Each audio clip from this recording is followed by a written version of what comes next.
इथं बघा मी बेसन भेंडी बनवण्याकरता भेंडी घेतली, अशी कवळी भेंडी घेतली आहे, स्वच्छ धुवून आणि कपड्याने पुसून घेतली आहे। भेंडी अशी कवळीच घ्यायची बरं का, अशी निब्बर भेंडी नाही घ्यायची। आता हिला आपण कट करून घेऊया, असं गोल गोलच कट करणार आहे, लहान लहान बघा असं। तुम्हाला जसं पाहिजे तुम्ही तसं कट करू शकता। मी आता सगळे भेंड्याची कट करून घेते। हे बघा मी सगळे भेंड्याची कट करून घेतली आहे। आता भेंडी बनवायला घेऊ आपण। इथे बघा मी कढईमध्ये तेल गरम करायला ठेवलंय, तेल थोडंसं जास्तच लागतं आपल्याला। आता जिरे मोहरी टाकूया ह्याच्यात,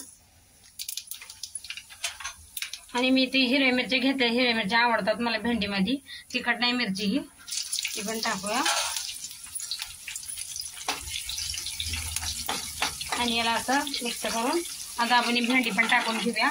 आता इथं बघा ही भेंडी टाकूया आपण याच्यात। भेंडी आपल्याला चांगली अशी चांगली फ्राय करून घ्यायची खरपूस, गॅस कमीच ठेवायचा। हे बघा आपण भेंडी चांगली आता मी फ्राय करून घेतली आहे तेल मोहऱ्यामध्ये। आता याच्यामध्ये आपण मसाले टाकूया। इथं बघा मी लाल मिरची घेतली आहे, तुम्हाला लागेल तसं घ्या। इथं गरम मसाला आणि धने पावडर, आता मिक्स करून घेऊ आपण।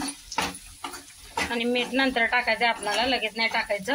आता भेंडी मसाले चांगले परतून घेतले, तिथं बघा बेसन पीठ घेतलंय मी, आता टाकूया याच्यात। इथं मी 3-4 चमचे बेसन पीठ घेतलंय, आता आपण मिक्स करून घ्यायचं आपल्याला। त्याच्यात तेल म्हणूनच जास्त लागतं, बेसन टाकावं लागतं म्हणून। आता चवीपुरतं मीठ टाकायचंय आणि याला मिक्स करून घ्यायचंय चांगलं। हे बघा झाली आता भेंडी आपली। आता याच्यावर थोडीशी कोथिंबीर टाकायची आपल्याला आणि गॅस बंद करायचा आहे।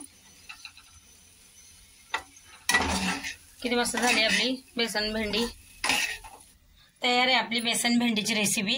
व्हिडिओ आवडला तर लाईक करा, चॅनलला सबस्क्राईब करा।